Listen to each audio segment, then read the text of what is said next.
Hi, everybody. This is Andrea Paquette, president and co-founder of the Stigma-Free Society. Thank you so much for joining us on our YouTube channel and also on Facebook Live for the Society. As you know, we are ongoing with our efforts during COVID-19, reaching out to communities through our virtual programs and resources, and our latest toolkit, the Rural Mental Wellness Toolkit, which really focuses in on agricultural communities, rural residents, remote communities, and really being inclusive of as many people as we can, because we all have mental health. And today I have an amazing woman with us who is an expert in quite a number of things, actually. And so, Kaila Anderson, thank you for joining us today. Thank you for inviting me. It's a pleasure. Yeah, amazing. So I thought, Kaila, just read a little bit about you, your bio, and then we can get started with some interviewing and questions, and to learn more about you and what you do and your perspectives on mental health in the rural communities. So I'll go ahead with that. Sounds great. All right. So Kaila Anderson is a master's prepared social worker with a decade of experience in behavioral health and social services in rural America. Raised on a fifth-generation family farm in northeast Kansas, Kaila's cultural competence and professional background enable her to connect rural lived experiences with neuroscience and systems theories while offering practical tools to empower rural citizens to thrive. That's amazing. She earned a Bachelor of Science in Psychology from Missouri State University and a Master of Social Work from the University of Kansas. Kaila enjoys being outdoors with her family and sunsets on the farm. You must have some beautiful sunsets where you are. We certainly do. Anyone that's experienced that knows that. Yep. Nice. And you want to tell us where you're located and just a little bit about where you're living right now? Sure. I grew up rural, but we moved to Denver, Colorado in the last year and a half. It was actually a very bittersweet, it's part of our story, but moving from rural to urban is that we needed a higher level of healthcare for one of our children. And so we had to move urban to get that level of care. And so it was bittersweet to have to move from rural to urban. So that is where we live now. And a lot of my history, though, has been in a variety of rural communities. Nice. And I was wondering, a pretty general question, but I do love to ask it, as I'd love to learn more about you and how you came to be where you are today. So what inspired you to go down this amazing route of social work and psychology? So tell us a little bit about yourself and how you came to where you are today. Well, thank you for that question. It's a great one. I grew up, like I said, or she mentioned, on a fifth-generation farm. My parents were into purebred Simmental, and they also invented what is called the hydrobed. And so they started and operated the C manufacturing. And this hydrobed was the first flatbed bale handler on the market in the 80s. And that is actually really important to my story and getting into social work, because I love people and I always wanted to be in the helping profession. I knew that, yet I also got experience being on the assembly line in the manufacturing company, knowing and interacting with the employees. A lot of them were friends and we spent time together. So I witnessed this piece of metal start out as nothing and then transform into what is a hydrobed. And so I saw systems at play with each person doing their job. And then I would go out with my dad after business and go use that hydrobed to unroll a bale for the cattle that they had. And so for me, as I wanted to pair my desire to help people with the perspective of a system, not only the system of the metal, but also the system of the people interacting together, we were really a unit. And it was really, I think, a unique opportunity to witness people taking care of each other. And so the health of the employee mattered to my parents, and, you know, their business mattered to the employees. And it was really beautiful perspective. And so I wanted to carry that through, and social work represents systemic analysis on the micro, meso, macro level. And to me, they all interplay together, and they're all important. And that is why I went into social work. Amazing. And I really, innovation in the family and coming up with new ways to conduct business as well, right? So that's very impressive and very neat. Hydrobed, tell me more about that, just so people understand what that is, because I would love to, I would personally love to know. Well, it's a, I think most people can recognize a flatbed on the back of any truck. Yeah. These have two arms that go back and get what used to be like a Vermeer bale and load it onto the truck, and then take it to the fields and unroll it for the cattle. And so it was the first one on the market, and my parents invented it. It was only intended to be for personal use, and then it seemed to be catching on. And so it was during the 80s crisis of the farm crisis, and so no one picked it up because it was too difficult during that time financially and things. And so my parents just started the business. So amazing. Yeah, it's mostly in the beef cattle industry. Not every sector of agriculture would probably know what it is. So truly admirable entrepreneurial ventures as well. So I always appreciate that. That's wonderful. And I know you did tell us a little bit about how you got into behavioral health and social services, but I was wondering if you could expand on that a little bit. And was there anything that catalysted you into this area that brought you a lot of passion and you wanted to dedicate your life to this, and you have? So I was just curious, was there anything else that got you into that field? I think we all have our own experiences. And so where I'm at currently, I actually always thought I would be more in the direct client care. And so I have been a role-based mental health therapist, crisis call, assessments, different avenues, even some adoption work in there too. Yet, as we experience the systems of mental health, the living in health professional shortage areas for not only healthcare, but majorly the mental health side of the HPSAs, I began recognizing that maybe there is a meso level work that I wanted to be in. And so for me, we experienced some hardship with our children and their healthcare needs. Our daughter had to be life flighted twice for health or heart issues. She nearly died. And part of the challenge was not that we didn't have great clinicians or the care wasn't good. The people were great. It was a systemic issue that made it such a barrier to get where she needed to go. And so I think a big space for me now is helping to try to bridge the gap between mental health providers, the systems, recognizing that there are good people in them and there isn't enough of them.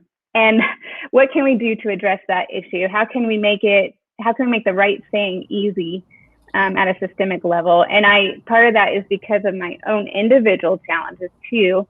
While we were experiencing these health issues with our kids and my rural upbringing, I was going through my own journey of what tools used to serve me growing up in rural and were probably admired in the sense of that resilience, that industrial attitude, that I can do this mentality that really serves a lot of rural really well in a lot of areas. Eventually didn't serve me any longer, and I had to start recognizing my anxiety in it. I had to start recognizing that I was losing my own personhood in that. Who was I anymore? And so for my own journey, the breaking free of some of those mindsets and just starting to venture into who I am led me to the meso level of social work.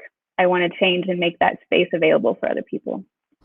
Well, I love that, the whole systemic overview, and what can we do to change the system? And those are very big questions and very difficult Yeah. perspective to tackle it. And I think it really comes up with being very innovative.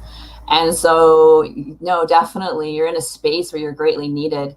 I was wondering if we could just trail back a little bit about personal experience and what you're comfortable with sharing.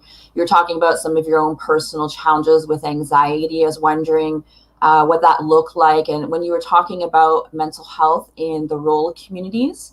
And I was wondering, how is it different for people in urban counterparts? Like how is it unique? And also just talking about, we were talking about the heart issue with your daughter, and that's that physical, but doesn't mental health play into all of this, right? Certainly.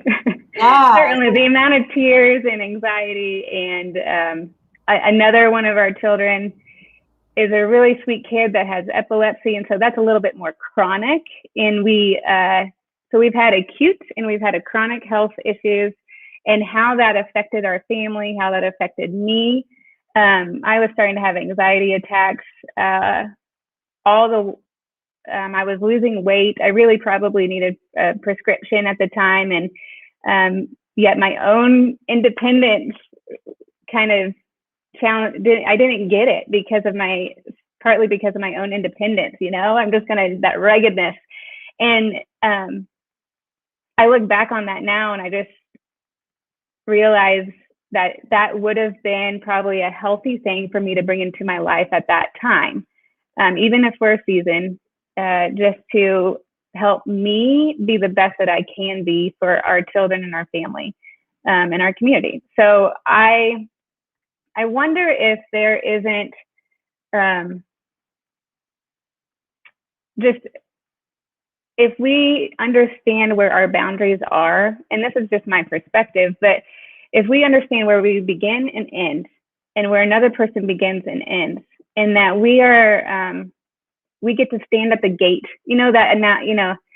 boundaries are really relevant to people in ag. You go up to a fence line or the end of your crop, and you know exactly where your neighbor's boundary begins and where yours ends. That's very much intuitive to anyone in ag. I wonder if we do that for our own health and mentality, mental health in particular, and if we could stand at a gate, cattle are in gates, and so you go stand at the gate of your mind and health in your body. If you stand there and you're assessing where you want to let things in, I think it's been a really valuable analogy for me. Yeah. In my own personal journey of, do I want counseling in my life? Yes. Therapy has been a part of my own journey, and I recommend it, and it has been significant to me in a lot of ways. Do I need prescriptions? Maybe so. Do I need to go on a walk right now? Do I need a 15-minute break? It is a very conscious decision for me at this stage right now to know what to let in and what isn't maybe healthy for me at this particular time. And that can change over time. I really love analogies. I find them really special. And that was a very good one as well. I don't know if you've heard of the one in relation to agriculture about the tractor and, maintaining the tractor. And if there's a problem, you're going to fix it and you have to fill it up with gas. And it's similar to that whole pie that you just talked about with the therapy and taking care of yourself and the wellness and meds if needed. And definitely a great way to explain to people in the agricultural community that everyone needs to take care of themselves. If we don't have our mental health, then we really cannot start anywhere else, can we? Right. I mean, that tractor analogy is really profound when you really stop and think about it, because that tractor is likely needed by the next feeding or the next part of the day. And it's essential. It's an essential part of that farm operation, more than likely. And if that is down for whatever reason, the fallout for other things is very real and prevalent. And so that customer service on your own mind and your own tractor are really profound. to me. Important and profound, definitely. And that maintenance of mental health, right? Like it's an ongoing journey. I always think of that. I have bipolar disorder myself, and I think of how I constantly have to work at my mental health. But I think we all do. I think we have to remember that we got to keep filling up our tank, right? Right. Definitely. There is no end. And yeah, I agree with that. And I was wondering if you could talk a little bit about your past and when you were growing up in the rural communities and in ag. What was the perception of mental health like? When was that exactly? The perception of mental health and mental illness, what was it like? Well, and this is my childhood perspective. So it could be different for different people. But my perception at that time was that it is not talked about. You know, I think there was a lot of fear in it. I think the perceptions were based on fear. I don't know what this is, so I'm going to keep it at a distance. So I'm not going to talk about it. I'm not going to go to the community mental health center. That's where people that are really sick go, or really mentally ill. And so I didn't hear. I also have a faith background, and so I didn't hear it. Now let me categorize that. My own parents' journey absolutely involved their pastor. So I would say that might happen on an individual level, but from the broad spectrum, it was not always embedded in the faith community. And so that's part of what I would actually like to address too at some point in this journey. Is a segment of what I would do would be to understand the neuroscience, the brain, how it's an amazing organ that is so complex. I think that inherently leads to a cultural stigma around it, because it's the only organ, from what I believe, the only organ that not only has complexity with the design of the organ, but also embeds where your mind, your thoughts, and your soul are coming from. So it's like the one organ you can't dissect and really learn about, because then you have each individual person within that mind and soul and physical brain. And so I think it just comes down from a major layer down to the rule base, which, you don't want everyone knowing your business. And when you're really struggling, that isn't the first line generally, is to go share that with people in rural. So yeah. And do you find that very strong, that mentality from like farmers, or that you kind of have to suck it up and be tough and work? And that's kind of the message we've been hearing with our new toolkit, is that there's that perception. Do you see that? Well, when I started exploring, I'm in an exploratory phase with how do I want to optimize my degree and background. As I just recently started exploring, I have been really surprised and excited that there are many organizations like Stigma-Free Society, like Jason Meadows with the Ag State of Mind, and multiple more that are really championing that drive to help break that stigma.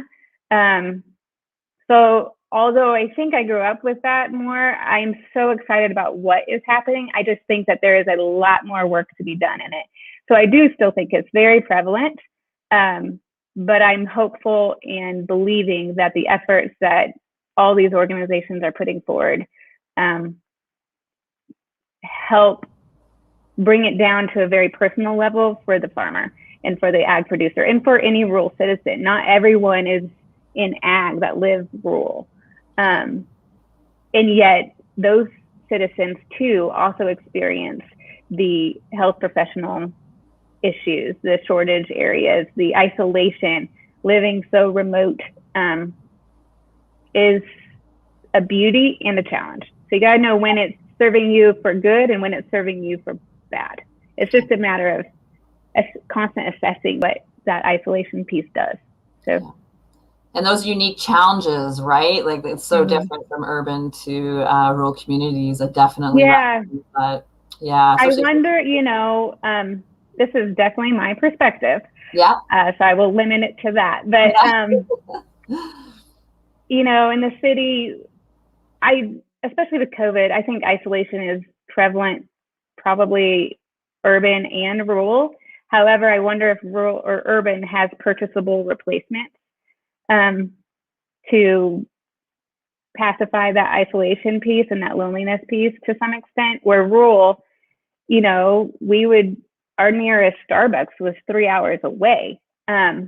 Grocery stores were 45 minutes away, or we would meet up with friends with little kids on a cold, nasty winter day, 30 minutes away at the McDonald's play place, because that's the only place we had to go. Like that we couldn't just go immediately service that loneliness piece in us or that isolation piece. So I don't know. That's a really good point. And I was thinking about what you were saying about faith-based organizations, churches, and mental health. And I know that I actually did a presentation at one of the churches about mental health. And I feel like there's some progression that's really taking place in those communities.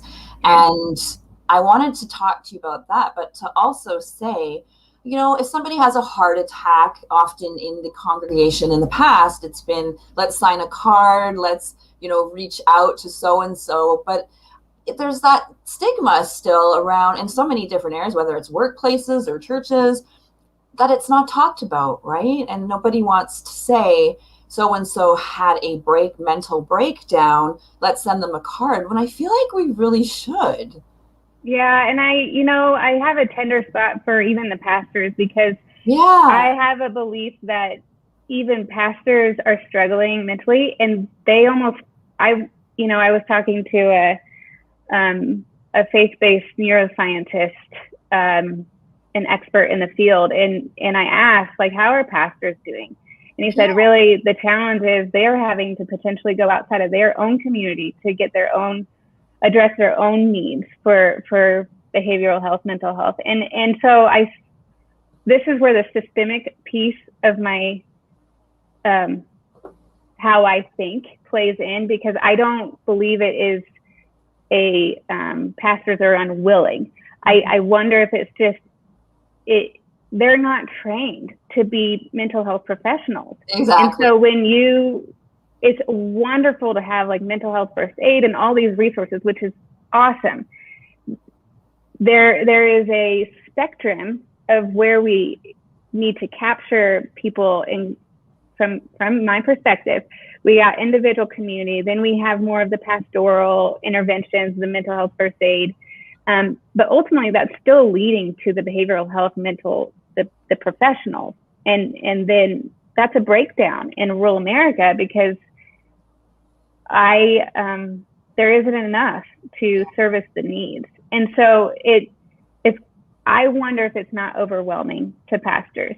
I wonder if it's not, they're faced with challenges that are really difficult. And I also, you kind of got me on a soapbox, but no, I love hearing I also believe that if there was some understanding that, from my perspective, like cognitive behavioral therapy and a variety of other ones actually have embedded within them some pieces that speak to an individual's inherent worth and dignity and value, which, if you're coming from a faith perspective, is in depending on your faith perspective, mine is Christianity, that is embedded within the Bible. And so if we can understand that this is not way out there, that or opposing, right? Yes, or even opposing. That's the right word. It's not even, some of them are not even opposing. They're actually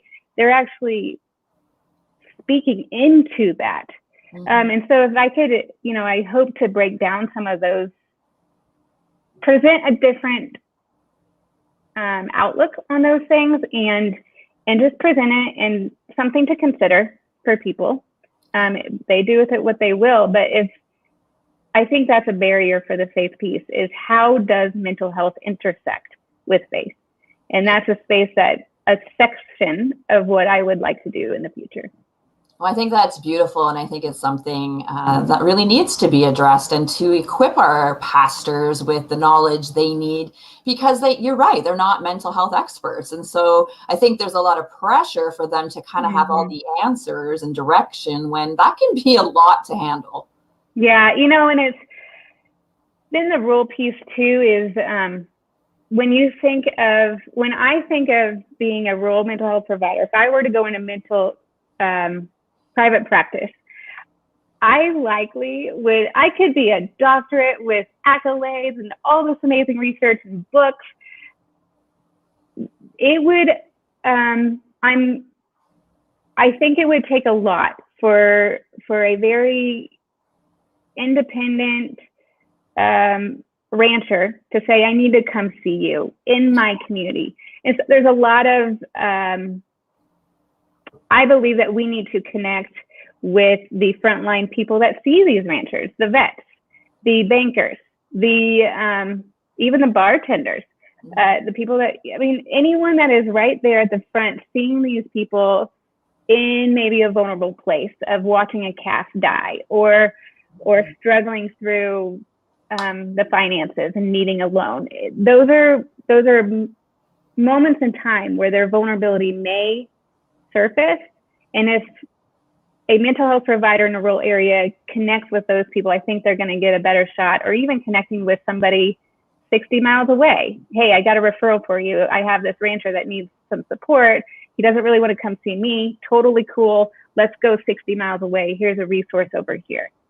Yeah, there's so much telehealth options that are happening. Yeah, certainly. Across Canada, which has been very beneficial for the rural and agricultural communities and the remote communities. So I know it's not the full answer, but it's really nice to see those options crop up, definitely, especially during. I hope policies make that stay post-COVID. I hope at least in America, I don't know what Canada's doing, but yeah. I hope it's a significant piece of the equation, I think. So. Definitely. Everybody needs support, right? Mm-hmm. Certainly. Okay, well, we're heading to the end of your interview, and I was wondering, did you have a main message or something you would like to communicate with our viewers, whether it's inspirational, practical, or anything you just wanted to share before we go? Well, I would love to connect. So I'm doing this in part because I am new in my own journey of getting into the macro level space of rural social work. But this is my passion. This is where I want to land. And as I do that, I think the best stories come from what you guys are doing, the individual stories. And so if anyone would be willing to share their experience with engaging the mental health system where they are, or faith, or really anything regarding rural mental health. If you're a vet and have experience with engaging with these ranchers, anything like that. I have an Instagram profile, but I would say I'm brand new and I have like 3 posts. I don't know how to do that. What is it? It's Kaila, and my name is spelled differently. It's Kaila .Anderson with a SON. And so anyway, anyone can just reach out, and I would love to hear stories, because I think your information is the most valuable as people embark on addressing the rural mental health crisis. Amazing. And everybody, please visit the ruralmentalwellness.com website for our toolkit. There as well, you will find a section called Inspiring Stories for You. And you mentioned Jason Meadows. I'm a big fan as well. And I was just on his podcast, actually, and he's just so inspiring. He filmed a inspiring story for us. So that was amazing. A lot of men coming up and speaking about their mental health is so inspiring too. We have people from Missouri, Ohio to Ontario. So please check out our inspiring stories. If you would like to reach out to Kaila about any of the work that she is doing and to share stories with her as well, just contact us at the Stigma-Free Society, contact tab at stigmafreesociety.com. So thank you, everyone. Thank you, Kaila. This has been an amazing interview. You just completely made my day. I feel refreshed, and I love talking mental health solutions, innovations, and I wish you the best of luck on your journey. Thank you. Thank you so much for your work too. Thank you. Take care, everybody. Have a beautiful day.